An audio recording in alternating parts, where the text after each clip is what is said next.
Welcome to Kirik kitchen. నేను మీ పావని. అందరూ ఎలా ఉన్నారు? ఈరోజు మన ఛానల్లో బొబ్బట్లు ఎలా తయారు చేసుకోవాలో చూద్దాం. దానికి ముందుగా కావాల్సినవి మనం ప్రిపేర్ చేసుకుందాం. కుక్కర్ తీసుకొని ఆల్రెడీ ఒక కప్పు నానబెట్టుకొని ఉన్నటువంటి పచ్చిశనగపప్పుని ఆ కుక్కర్లో వేసుకొని దానికి సరిపడా అవి వాటర్ లెవెల్ అంటే అవి మునిగేంత వరకు వాటర్ అడ్జస్ట్ చేసుకొని దాన్ని మనం కుక్కర్లో ఒక 5 to 6 విజిల్స్ అనేవి వేయించుకోవాలి. అప్పుడే అవి పర్ఫెక్ట్గా కుక్ అవుతుంది. ఒకసారి మీరు ఇలా చేస్తే ఈ బొబ్బట్లు చాలా చాలా టేస్టీగా చాలా చాలా ఈజీగా అయిపోతాయి. నేను చేస్తున్నట్టు ఒకసారి మీరు కూడా ట్రై చేయండి. మీకు ఎలా వస్తుందో కూడా తర్వాత కామెంట్స్లో నాకు చెప్పండి. దీన్ని ఇప్పుడు మనం స్టవ్ మీదకి ట్రాన్స్ఫర్ చేసుకోవాలి. స్టవ్ వెలిగించుకొని ఇది మనం ఆల్రెడీ నానబెట్టుకున్నటువంటి పచ్చిశనగపప్పుని స్టవ్ మీద ఒక 5-6 విజిల్స్ వచ్చేంత వరకు పెట్టుకోవాలి. అలా పెట్టుకున్న తర్వాత ఒకసారి తీసి చూసుకుందాం అసలు ఉడికినాయా లేదా అనేది. ఇలా చూస్తే ఆల్రెడీ ఉడికిపోయినాయి. దానిలో ఉన్న వాటర్ కూడా మనం అవి స్మాష్ చేసినప్పుడు సరిపోతుంది, ఎక్కువేం అవ్వవు.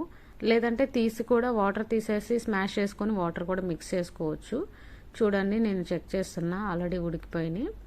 సో నేను అలాగే వాటిని స్మాష్ చేసుకొని పెట్టుకున్నాను, చూపిస్తున్నా చూడండి. అలాగే దానిలో 1/2 కప్పు బెల్లం, ఆ బెల్లం అనేది కూడా వేసేసుకుంటున్నాను. ఆ బెల్లం సరిపోతుందండి. ఆ స్వీట్ ఎక్కువ తినే వాళ్ళు ఉంటే ఇంకొంచెం ఎక్కువ యాడ్ చేసుకోండి. అలా యాడ్ చేసుకొని మొత్తం బెల్లాన్ని మిక్సర్లో కలిసిపోయేటట్టు మిక్స్ చేసుకోండి. ఆల్రెడీ మనం ఉడికించుకున్నటువంటి పచ్చిశనగపప్పు మిక్సర్లోకి. సో రెండు కలిపిన తర్వాత మళ్ళీ ఒకసారి స్టవ్ మీద పెడితే దానిలోంచి కొంచెం లిక్విడ్లా ఫామ్ అవుతుంది బెల్లం కరిగి.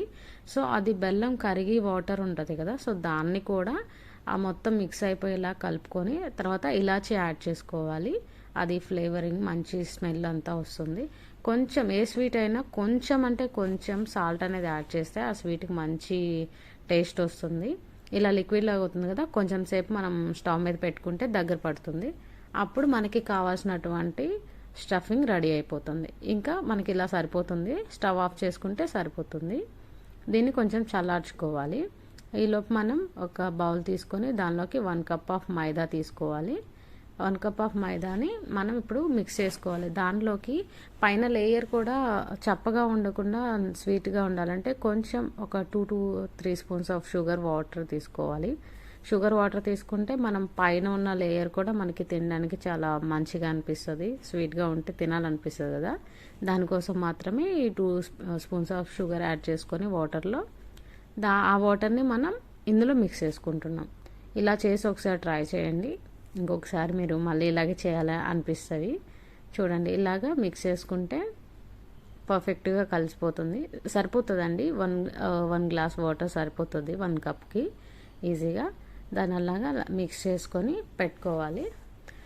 దాన్ని ఒక 1/2 అవర్ పక్కన పెట్టేస్తే అది మంచిగా నాని సాఫ్ట్గా వస్తుంది. దానికోసం మనం దానిపైన ఆయిల్ వేసుకోవాలి. ఆయిల్ వేసుకొని పక్కన పెట్టుకుంటే చాలా అంటే చాలా సాఫ్ట్గా వస్తుంది. ఒక 1/2 అవర్ పక్కన పెట్టుకోవాలండి. టైం లేని వాళ్ళు ఒక 20 మినిట్స్ అయినా సరిపోతుంది. బట్ కొంచెం రెస్ట్ అయితే ఇవ్వాలి. అలా ఇస్తేనే మనకి చాలా సాఫ్ట్గా వస్తాయి బొబ్బట్లు, లేదంటే కొంచెం గట్టిగా వస్తాయి. చూడండి, ఇప్పుడు నేను దీన్ని ఒక 1/2 అవర్ పక్కన పెట్టుకుంటున్నాను. 1/2 అవర్ తర్వాత చూస్తే ఎలా ఉందో చూపిస్తాను. చూడండి ఎలా అంటే సాఫ్ట్గా ఎలా వస్తుందో. ఇలా సాఫ్ట్గా వస్తుంది. అప్పటికప్పుడు చేస్తే అలా మంచిగా రాదండి. ఎప్పుడైనా కొంచెం సేపు నానేస్తేనే మంచిగా వస్తుంది. ఆల్రెడీ మనం ప్రిపేర్ చేసుకున్నటువంటి మిశ్రమం ఉంది కదా, ఆ మిశ్రమాన్ని చిన్న చిన్న బాల్స్ లాగా చేసుకోవాలి. అది లోపల స్టఫ్ చేసుకోవాలి. ఆ పిండిలోకి ఆ మైదాకి స్టఫింగ్ అనమాట. సో అంత బాల్స్ సరిపోతాయి. నేను ఫ్లోర్ మీద చేస్తున్నానండి. కొంతమంది ప్లేట్ మీద ఎట్లయినా చేస్తారు. నేను ఫ్లోర్ మీద చేసుకుంటున్నాను, కిచెన్ ఫ్లోర్ మీద. సో జస్ట్ కొంతమంది ఎలా అంటే చేత్తో చేస్తారు, లేదంటే పేపర్ పెట్టి చేస్తారు, లేదంటే అరిటాకు పెట్టి చేస్తారు. నేను డిఫరెంట్గా ట్రై చేస్తున్నాను. సో చపాతీల కర్రతో చేస్తున్నాను, అప్పడాల కర్రతో. సో ఎలా వస్తుందో చూద్దాం. ఇలాగా స్టఫ్ చేసుకోవాలి. అన్ని వైపులా కవర్ చేస్తేనే నీట్గా వస్తుంది, లేదంటే ఒక సైడ్ ఎక్కువ ఒక సైడ్ తక్కువ వస్తుంది పిండి. సో ఇలా కవర్ చేసుకొని మనం దీన్ని చపాతీలాగా చేసుకోవాలి. చూడండి, చేత్తో కూడా వస్తుంది, బట్ ఒక చోట లావుగా ఒక చోట సన్నగా వస్తుంది. అలా కాకుండా నేను ఇలా ట్రై చేస్తున్నాను. మీకు ఎలా వీలైతే అలా ట్రై చేయండి. ఇది కూడా చాలా సింపుల్గా ఉంది, ఎక్కువ ప్రెస్ చేసే పని లేదు. జస్ట్ అలా మనం ట్యాప్ చేసినట్టు చేసినా కూడా సరిపోతుంది. మీరు కూడా ట్రై చేయండి ఒకసారి. సో ఈలోపు మనం స్టవ్ వెలిగించుకొని దాని మీద పాన్ పెట్టుకుందాము. సో దీన్ని ఫ్రై చేయడానికి, బొబ్బట్లు కాల్చుకోవడానికి. సో ఇది వేడయ్యేలోపు మనం ఆ బొబ్బట్లు అనేవి చేసుకుంటే సరిపోతుంది. సో దీనికి ముందుగానే కొంచెం ఆయిల్ అనేది యాడ్ చేస్తే ఆయిల్ హీట్ అవుతుంది. యాక్చువల్లీ ఈ బొబ్బట్లు నెయ్యితో చేసుకుంటారు. నేను ఎందుకు ఆయిల్తో చేస్తున్నానంటే నాకు నెయ్యితో చేసిన బొబ్బట్లు ఇష్టం ఉండవు. అందుకోసం మాత్రమే నేను ఈ ఆయిల్ వేసుకొని చేస్తున్నాను. మీరైతే నెయ్యితో ట్రై చేయండి, చాలా అంటే చాలా బాగా వస్తాయి. ఇంకా నెయ్యి ఇష్టం లేని వాళ్ళు నాలాగే ఇలాగ ఆయిల్ వేసుకొని చేసుకోండి. ఆల్రెడీ చేసినటువంటి బొబ్బట్ని ఇలా పెనం మీద వేసుకొని రెండు వైపులా మంచిగా కాల్చుకోవాలి.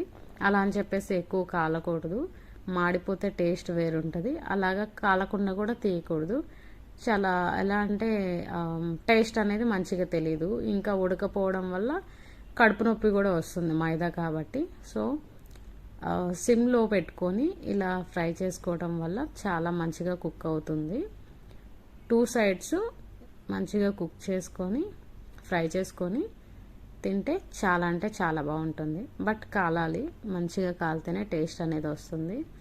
మీరు ఇది ఏ పేరుతో పిలుస్తారనేది నా కామెంట్స్లో చెప్పండి. మేమైతే బొబ్బట్లు అంటాము, కొంతమంది కొన్ని వేరే వేరే పేర్లతో పిలుస్తారు. మీ ఏరియాలో ఏమని పిలుస్తారో నాకు కామెంట్స్ చేయండి. ఇలా మనం ఆల్రెడీ ఎంత పిండి అయితే కలుపుకుంటామో అన్నీ మనం బొబ్బట్లు చేసుకొని అవి దాన్ని రెండు వైపులా కాల్చుకొని శుభ్రంగా మంచిగా, దీన్ని చాలా వరకు పూర్వకాలంలో చేసుకునే వాళ్ళు ఉంటారు కదా, మన తాత ముత్తాతల కాలంలో. అప్పుడు దీన్ని నెయ్యితో ముంచుకొని తినేవాళ్ళు, ఎక్కువ నెయ్యితో చేసుకొని నెయ్యిలో ముంచుకొని తినేవాళ్ళు. అలా ఎంతమంది తింటారో కూడా కామెంట్ చేయండి నాకు. నేనైతే నెయ్యితో తిననండి, మీరు ఎలా తింటారో నాకు కామెంట్ చేయండి.